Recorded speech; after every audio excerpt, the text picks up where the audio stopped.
বাবা শব্দটা দুইটা অক্ষরের, কিন্তু এই দুইটা অক্ষর দুইটা পৃথিবীর সমান। আপনি তা কখন বুঝবেন জানেন? যখন অক্ষর দুইটার এই পৃথিবীতে থাকবে না। প্রত্যেকটা বাবাই চায় তার সন্তান সুখে থাকুক। আমরা বাবার কাছে অনেক ইচ্ছেপূর্ণ আবদার করে থাকি। অনেক সময় বাবা আমাদেরকে না করে দেয়, তখন আমরা ভাবি আমাদের বাবা হয়তো আমাদেরকে ভালোবাসে না। কিন্তু আপনি হয়তো জানেন না, আপনাকে না করে দেওয়ার কারণে আপনি যতটুকু কষ্ট পেয়েছেন তার চাইতে 1000 গুণ বেশি কষ্ট বাবার হৃদয়টাকে ক্ষতবিক্ষত করে দেয়। আমাদের মা হয়তো তার ভালোবাসাটা প্রকাশ করতে পারে, মুখে বলতে পারে ভালোবাসি, কিন্তু বাবা তার ভালোবাসা প্রকাশ করতে পারে না, শুধু নীরবে ভালোবাসতে জানে।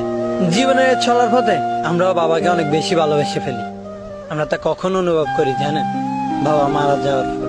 আমরা হয়তো মাকে অনেকবারই বলেছি ভালোবাসি মা, কিন্তু বাবাকে হয়তো এখনো একবারও বলে হওয়া ওঠেনি ভালোবাসি বাবা।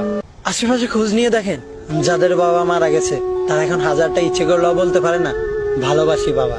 তাই মৃত্যুর পরে নয়, মৃত্যুর আগে বাবাকে ভালোবাসার কথাটি জানিয়ে দিন। বাবার সামনে গিয়ে দাঁড়ান আর বলুন, হয়নি বলে একটি কথা, ভালোবাসি বাবা।